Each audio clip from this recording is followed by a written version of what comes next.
Welcome to Global VID, a podcast about original productions and international TV and film distribution.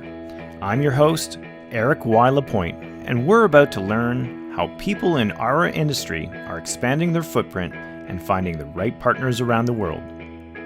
This show was created by Now Global and is also available as an audio format on Apple, Spotify, or your favorite podcast application.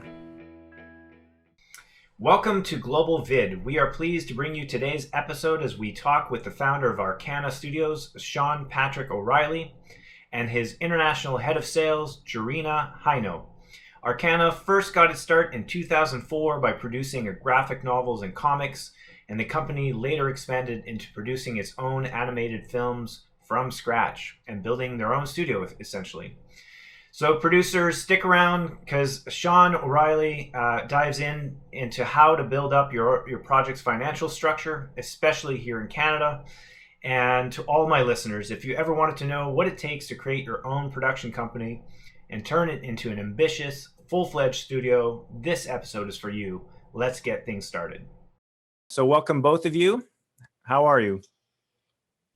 I'm doing great. Excellent. All right.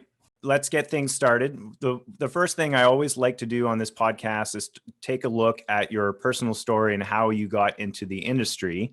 How about we start with Jerina? Jerina just recently joined Arcana, but she has been in a number of countries. Can you tell us a little bit about your story and your background, how you got into the entertainment industry, and how you eventually ended up in Canada? I ended up studying in the United States. I went to college there, and I ended up taking a couple of classes in sociology of media. So that got me interested. I think they were just like requirement type courses. And I took a few more classes, ended up doing an internship at CBS in Boston. I thought that was very interesting. I ended up finishing that major in film and media studies and ended up doing an internship in New York in distribution. I wasn't sure what I was going to do afterwards. It was just an internship. It's hard to really get a projection of yourself into the future that way. So I moved to Montreal, then I moved back to Albania for some time, working in totally unrelated fields. I moved back to Canada, to Toronto, when I worked at what is now WildBrain as executive assistant.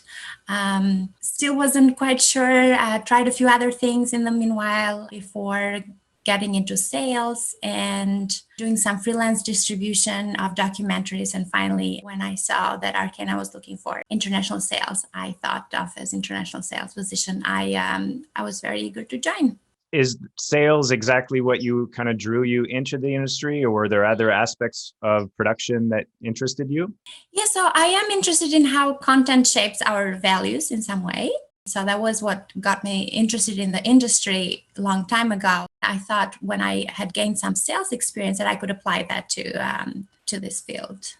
And Sean, you founded Arcana. What is your story? And how did you even launch the company in the first place? I always loved comic books. Only child, spent a lot of time reading comics. Transformers and Secret Wars. Those are kind of the first ones that drew me in. Never really gave up comics. Years and years later, 2002, I made a comic book called Cade. Published it 2003, brought it to Comic-Con. A guy named Steve Leaf came to my booth from Diamond, distributed it, got my money back, to the second issue, third issue. We've published 300 graphic novels since then, always focusing on the underlying intellectual property rights. Okay. And then I sold, I think, probably 3 or 4 comics into movies and TV series. And then I kind of, changed the model where we're producing it ourselves, where we do everything from farm to fork, I call it. The development, the financing, the actual production, hiring. We have about 75 people on staff. And then Jerina does the sales, which is kind of the fork part of it, if you will.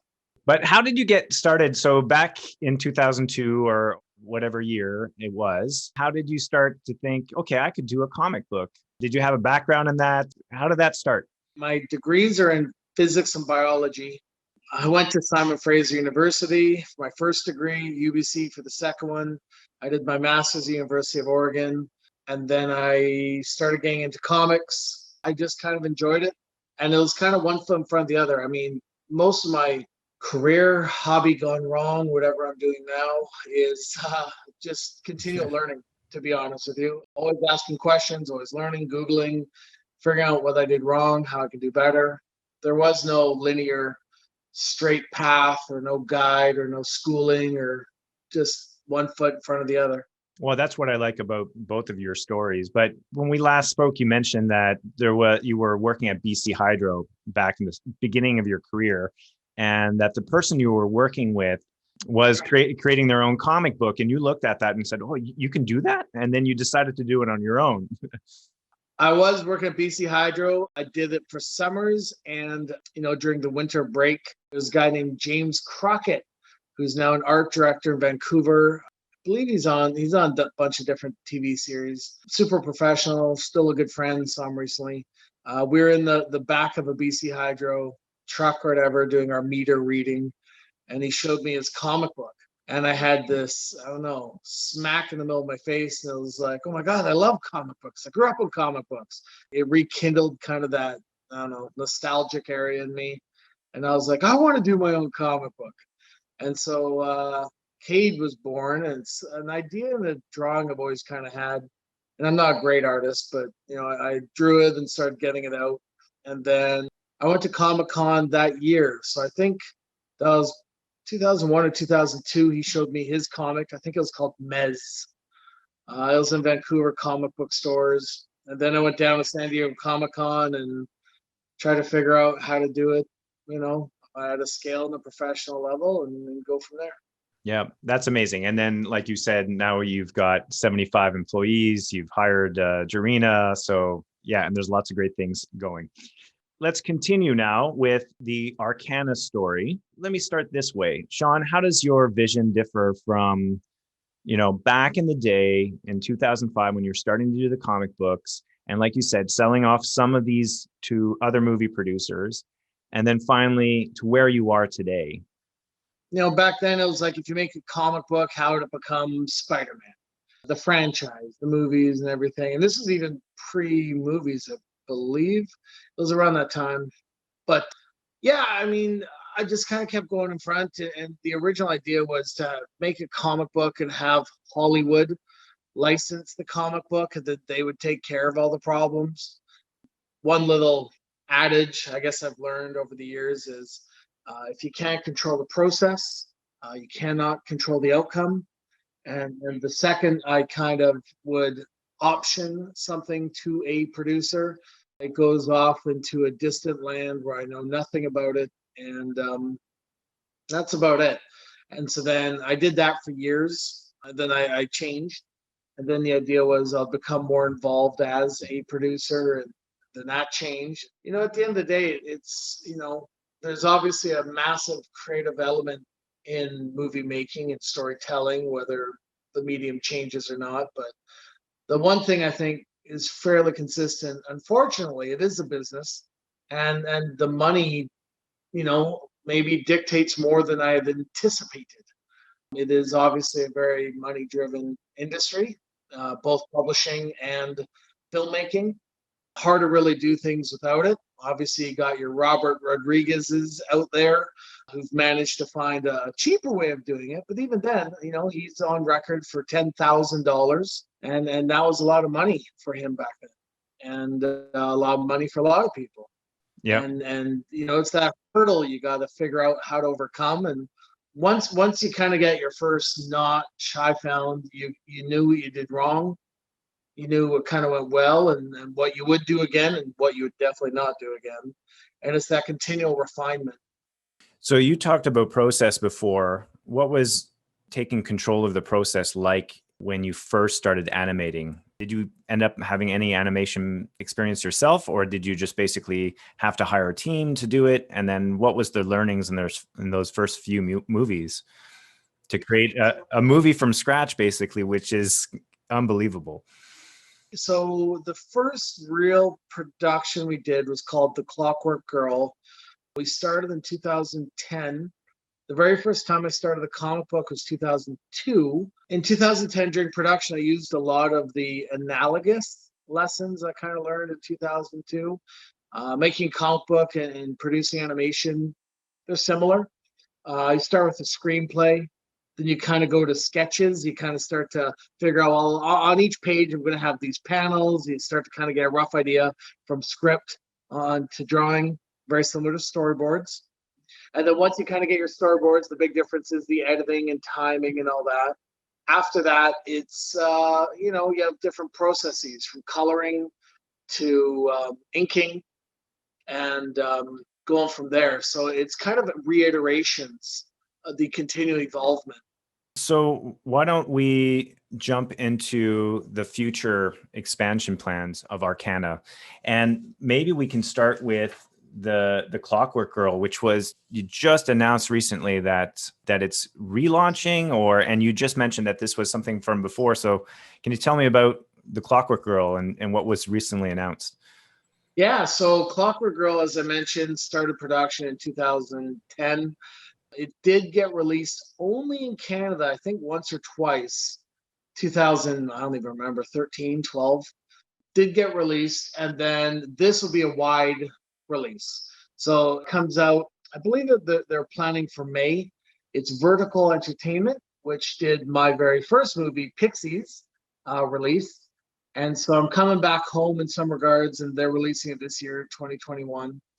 And so it's just a wide theatrical release for a movie that's been completed. We did do an editing pass on it. Our editor, Jason, did a wonderful pass on it, some color grading. So we've tightened it up a bit more. But that finally gets released. And it's been, long time coming for me, almost a decade. Wow. Why didn't it get released back then? It's funny. When I first started, I had a lot of partners. What we do now with Arcana, I like that farm to fork model works really well. It's just my wife and I. We have no investors. We have no debt. We have no partners. Because Arcana Comics owns the chain of title, it makes it really easy. And so we don't pick up third-party producers or options or all those other expenses that can make a production challenging. Too many chefs in the kitchen, as they say. So we have a very clean process. Back then, we did not. And so it was a matter of getting all the partners onto the same page, making sure everyone was happy, and just getting, a clear line of sight to distribution. And so now, what's in store for Arcana in 2021, including, you've expanded your admin team with Jerina. Maybe we can start with Jerina. What's expanding on the international distribution side of things? So one thing we're really hoping to have more exposure to is a Francophone market, starting with the domestic French-speaking market. We'd like to make our titles available in the French language and have them broadcast and distributed widely within the domestic market. And then it just naturally follows for us to make these titles in the French language available in the rest of the Francophone territories.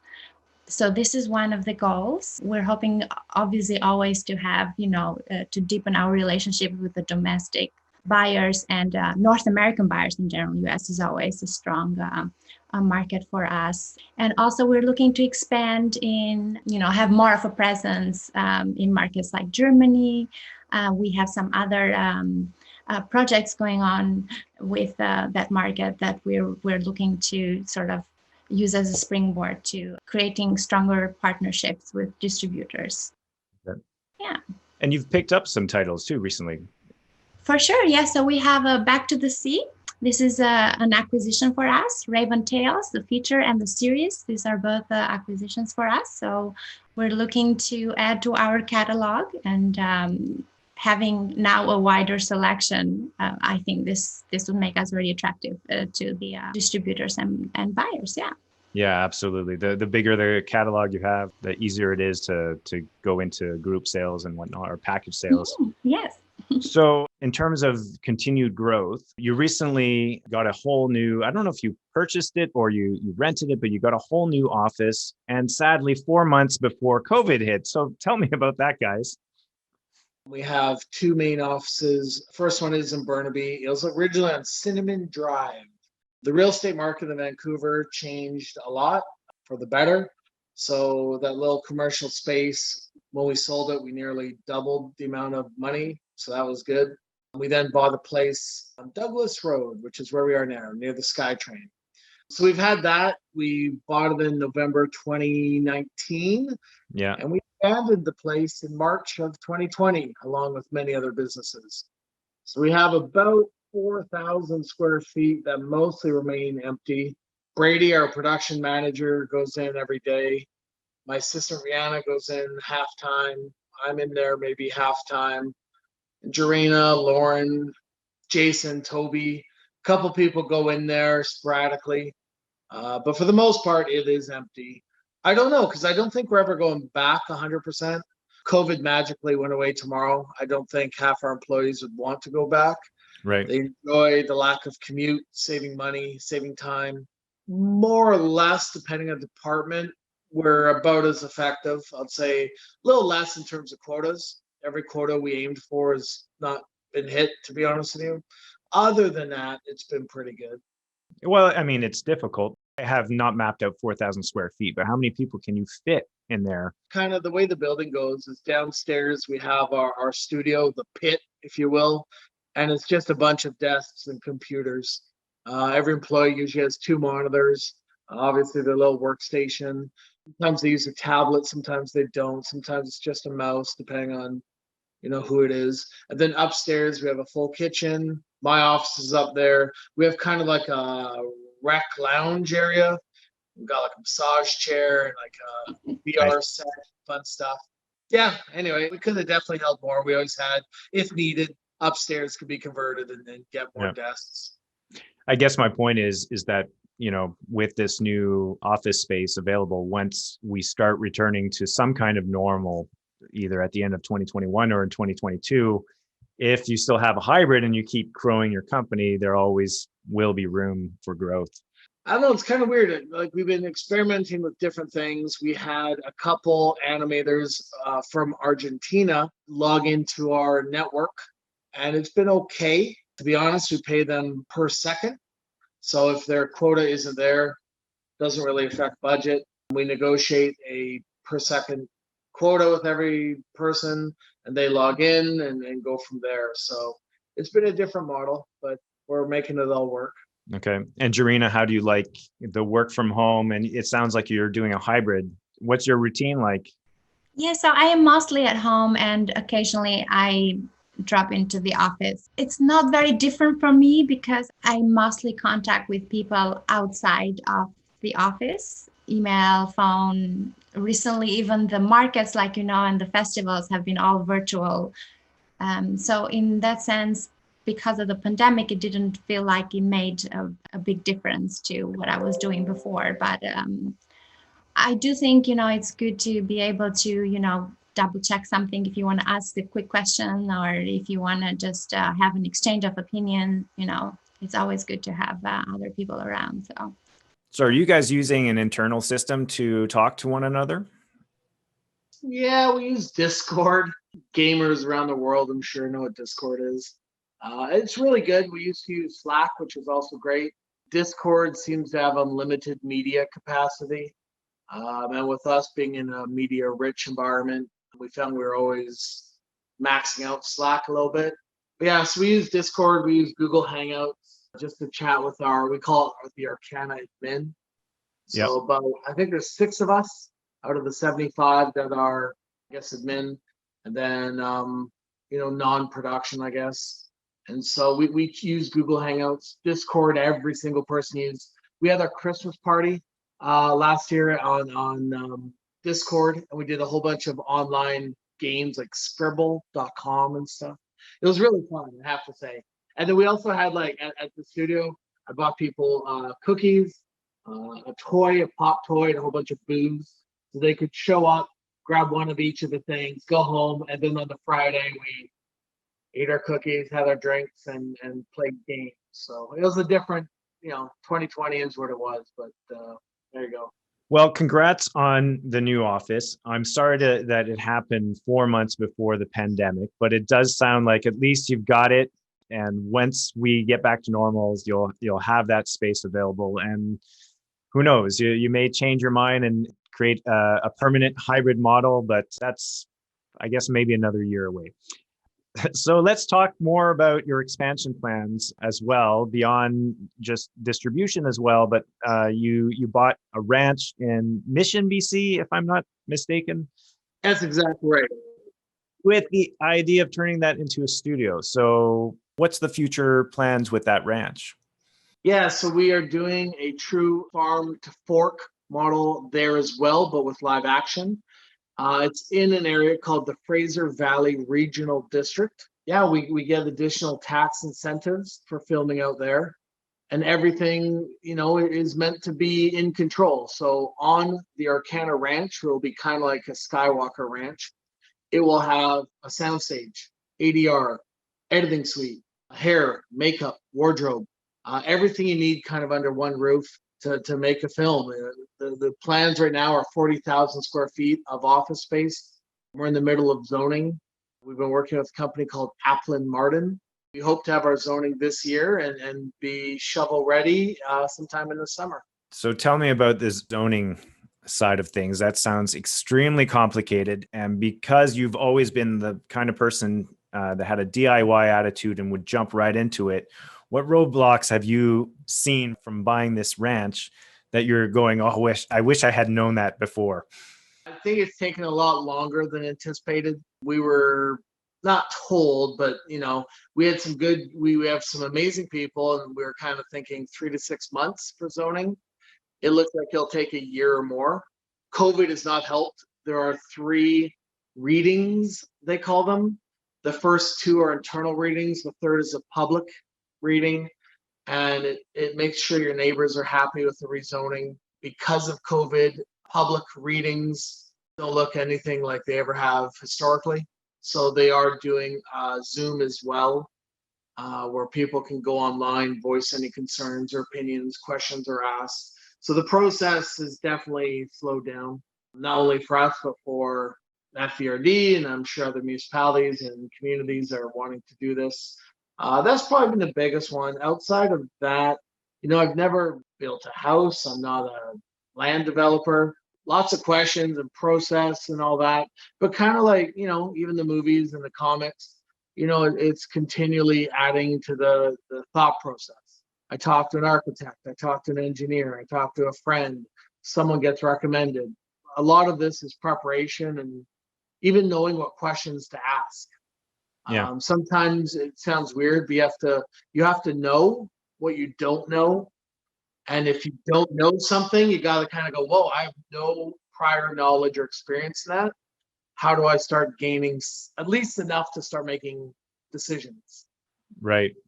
And I think you put yourself in that position many times. And now recently, you even invested in 2 Bruce Willis films. So you're an animation studio. You want to build your own studio out in Mission on top of it. And now live action movies. So we didn't invest in them, but we did senior debt lending. When you have the creative, you then build a budget and you do your best to kind of anticipate all the costs based on the screenplay. Once you have your budget, you need to do what's called your financial structure, and it's how you're going to pay for your budget. These can include tax credits. We're in British Columbia, so we have some of the beautiful, best tax credits on the planet, literally, and I've looked. So you have these tax credits, and then obviously you need the tax credits will get you so far, somewhere between 20 to maybe 50%, 40s. And then the balance, you're going to have to figure out either through pre-sales, and you go to distributors who will buy your movie in advance. There are people that have done equity and raised money with film funds, all that. I have not done that. Part of me doesn't even want to. It just feels like it's too many responsibilities. So usually I go with pre-sales, and I take my source material, the comic, screenplay, budget, bring it to someone, and hopefully we get a pre-sale. That's what's happened in the past. You then have to finance that pre-sale. Go to a bank, use your own money, borrow money, because it's basically like a post-dated check. So even though you have a pre-sale, you do not have cash in hand. And so that's the financial structure. Tax credits, Canada has lent to other productions for the tax credit. We've done syndicated production loans. It's where you sometimes take multiple pre-sales and you could have multiple partners. And so we've come in anywhere from 20% to 50% financing the amount of a pre-sales. And then there's also bridge loans. We've done 2 bridge loans, and a bridge loan is literally what it sounds like. Here you are today, maybe with no money. Here you are today with money for whatever reason, and you need a bridge from A to B. So you need someone to lend you money. And so we've done that a couple times. That's riskiest. I don't love doing that. I mean, at the end of the day, we're a production company. Yeah. We're an animation company, an intellectual property house. Lending is definitely not our forte. It's not something I've even advertised. It's just something I've had to do while producing my own content. And what specifically drew you to those 2 live action movies with Bruce Willis? Other than the fact that it's Bruce Willis. It's Bruce Willis. He did the greatest Christmas movie ever. I mean, I got familiar with the other producer. He's a cool dude. He's in Victoria. I got to know him, felt comfortable with that. Yes, Bruce Willis was kind of the initial worm on the hook, if you will, that got me involved. And so we've done 2 of those. We're looking at 2 more. And at the same time, I'm also learning. I went through everything, learned the process, learned the numbers, the Bruce Willis movie. And honestly, I want to do one very similar ourselves at the ranch. And just recently, you received some major financing for Heroes of Golden Mast. But you've got comedic talent, or voiceover talent with Patton Oswalt, Byron Mann, Christopher Plummer, Ron Perlman, and Osric Chow. That's a great lineup. I know, it's fantastic. So this is a project brought to me by Steve Pegram, Gordon, and Troy. They had a screenplay which had a theatrical release on it. Brian and Jim wrote the screenplay, and they needed kind of someone to help tie everything together. Obviously, we had an animation studio, so we could do the work, but we needed to access, as I've mentioned, tax credits and to get the financial structure up to the budget based on the screenplay, which is what I kind of went through in reverse order last time. So when is that scheduled to be released so you keep Jerina busy? So we're actually scheduled to wrap our part up in March. And the cool thing is we have 3 movies releasing this year with Arcana. 2019, we had 1 movie, Go Fish, come out through Lionsgate Grindstone. That was November. 2020, we had a slow year. We kept our noses to the grindstone. Yep. As did everybody else. As did everybody. So we did that for most of our 2020 year. 2021, on April 9th, we have Panda versus Aliens being released. I mentioned Clockwork Girl being released about a month or 2 after that. And then Heroes of the Golden Mask. There is no release date yet for North America. In China, the theatrical release will be determined. Best guess I have would probably be July, June, August, somewhere in there. Okay. Yeah, but so what happens as a producer when you make these things and you're lucky enough to get a pre-sale and you give it to your distributor, at that point, you've lost control of the process. And but that's a good thing. And then it's up to them. And they're in charge of the marketing. I designed some of the logos for our movies. Some of them get redesigned out of my control. I created a poster for them. That can be gone.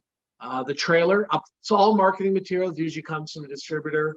Trailer, poster, logos, stuff like that. The release date, out of my control. I'm told it's on April 9th. I don't decide it's on April 9th. Where it goes, DVD, theatrical, SVOD, the windows and scheduling of where it's released, I'm told, I don't decide. So once you do your pre-sale, that's where you also give up control. And this is a great transition back to Jerina in terms of, so now these programs or these films are coming out in 2021. And not only that, but you'll also have the catalog to sell. So what is that looking like? What are you looking forward to in 2021? But more specifically, how are you going to be selling these programs during a pandemic? Like basically, what is your strategy in selling during a pandemic year? Yeah, Eric, to be honest, we had to adapt a little bit on the fly because it was unexpected for everyone. But it did seem like the digital platforms were doing well. So that was one of our goals internationally again, outside of North America. And we have a lot of territories that we have not, even though we have sold now to 125 countries, we have still more territories that we have not sold to. So we have had Pixies in all of Latin America, but a lot of our titles have not been sold to Latin America. So that is one of the potential areas to focus on. Yeah, so digital platforms, connecting with local broadcasters and smaller distributors. So this has been something that has worked so far. It has not been, again, glamorous because of everything that has been happening. But we have seen some small success, within the limits of the pandemic. Well, it's certainly not as glamorous as it was before because we don't have all the traveling and whatnot. As well. So what's your advice to other distributors and producers out there that are still selling their programs but can't travel, can't go to the markets? What advice would you give them to continue their efforts in 2021? Just do your own market research and try to reach out to as many buyers and distributors, introduce your content, introduce your company does, and really just make as many connections as possible and do participate in the virtual markets. I do think there is positives that come out of that as well. We have been able to connect with new buyers in these virtual markets as well. So that has been good. Yeah. Okay. And what's the next virtual market you are planning on attending? So we will be at prime time, or we will be prime timing. Then there will be Kids Screen, and there is more after that. But this is what we are concentrating on right now. Okay, great. And prime time, for those who don't know, is an Ottawa-based Canadian market, correct?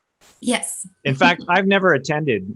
Maybe we can give our international friends a little bit of a tip on prime time. Sean or Jerina, do you want to answer that question? Like basically maybe give a quick one-liner about what primetime offers compared to other markets, and if it's even worthwhile for our international friends to attend. Yeah, I've been twice. I love it. I definitely think it's worthwhile. It's the one time of the year all Canadian broadcasters and distributors and politicians get together.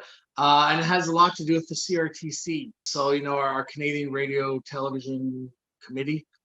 I don't know if that's the C, but basically everything gets together. It's kind of a state of the union for the Canadian media markets. I've done sales there. You get to meet with broadcasters. You don't need to be as sales driven, but it shows trends and where things are going and where things have been, and highly recommended. Now, in this case, I think this episode is going to be launched right after prime time and Kids Screen. But for next year, what are the general dates for prime time? Is it still at the end of January? Yep, it's end of January, and then Kids Screen will be end of February. That's right. It's being a little bit delayed this year because it's being extended for an entire month because of the virtual component of it. Okay, great. So let's maybe conclude this podcast recording and talk about the year ahead, not just 2021, but where do you see Arcana going now in the future with everything we've already just talked about? What's next beyond? What other plans do you have, Sean? One of the things, and this is a tip of the hat to Jerina, the way she's approached sales as a standalone department where she's in charge of it, I want to see a bit more of that from Arcana. Actually, here I am in my basement now, and I started the company in my basement. The weirdest part I probably ever had, I think I had about 4 or 5 employees working out of my house. That was weird because that's a lot of people and cars in the front yard, and neighbors are wondering what's going on. And as a result, because I grew the company that way, I wore many hats, and I wore kind of all the hats. Head of marketing, head of production, head of sales, head of legal, head of creative, and what Jerina's done so well is she's completely taken over her pillar of sales. She is our head of sales. And so she's created a CRM, customer relation management tool, and it's a database of around 5,000 buyers from all over the planet has their name, has their company, their phone number, their email, their website. She takes notes on what they're looking for. She has a list of what movies and series she's shown, the results of what they've done, and she has made herself an autonomous department and almost her own little company. And I'll let her maybe talk about the growth there. For me, I want to see almost 5 of those. Our development is looking just like that. Production has always been great. But, marketing, I want it to be its own department, and business development, new projects is still kind of on me. I would love to have someone there that can source new material and new items. And that's kind of where I want to grow the infrastructure. Well, the biggest struggle with any small business owner is to eventually somehow make themselves redundant, so that it's not so owner reliant, which is the struggle most small business owners have. It's they want to have control over everything. So yeah, it sounds like you're totally ready to say, okay, I've got Jerina and she's now head of sales, and now I'm thinking of doing the same thing, reproducing the same thing, and ultimately for the value of your business and everything like that, it's only going to provide good things. And also, one of the all small business owners struggle with the kind of the bottleneck aspect of their role. It's does everything have to pass through the owner? And as much as possible, if you want to scale things, then what you're basically doing right now is going to help with that. So how has that kind of evolved for you personally over time, given that you're kind of talking about this? I think for me, I'm a little bit of a control freak, and it's not like I want to be somewhat. It's just that, as a small business owner, it's your money. And so if you make a mistake, it hurts financially. I can either hire someone else to do it, or I can just do it myself. If I do it myself and I screw up, I work pretty hard. I don't mind long hours. I can take it. When I've paid someone else and it turns into a wreck, it just feels twice as bad. I knew I wanted sales. On Pixies, and Jamie Thompson did all the licensing, and it was so much work. And on the Howard one, it was almost all me. And then on Steam Engines, it was basically all me. And then, when we got to a point, I could finally, hire someone like Jerina. It was fantastic. And she came out, swinging with both fists. She's done licensing to territories. I tried licensing to Japan. Tough territory for North American animation. Yeah, 100%. And it's so hard, I gave up on it. It took about, I tried 2 years. Oh, Japan, big country. They seems like they have money, should be buying stuff. I gave up. Jerina in the saddle within 2 months or so. She got 2 beautiful Japanese sales. We have brand new great business with South Africa. She's opened up parts of the planet I didn't necessarily have the bandwidth to go after, and maybe had the wrong attitude towards. It was nice seeing a 1 + 1 = 3 scenario. And that's, those happy accidents. Not only was she able to effectively do what I was doing, allowing me to do other things, but she even did better, going into territories that maybe, like I said, I just didn't have the right attitude towards. So Jerina, do you want to maybe walk us through either the Japanese deal or the South African deal as an example? Yeah, I just think trade is fun. And I really enjoy the international aspect of it. And I just did some market research regarding the Japanese territory in particular. And sometimes things also align. So it just so happened that at the same time, they're looking for exactly Go Fish. It's a little bit of both. There is a little bit of serendipity as well. So yeah.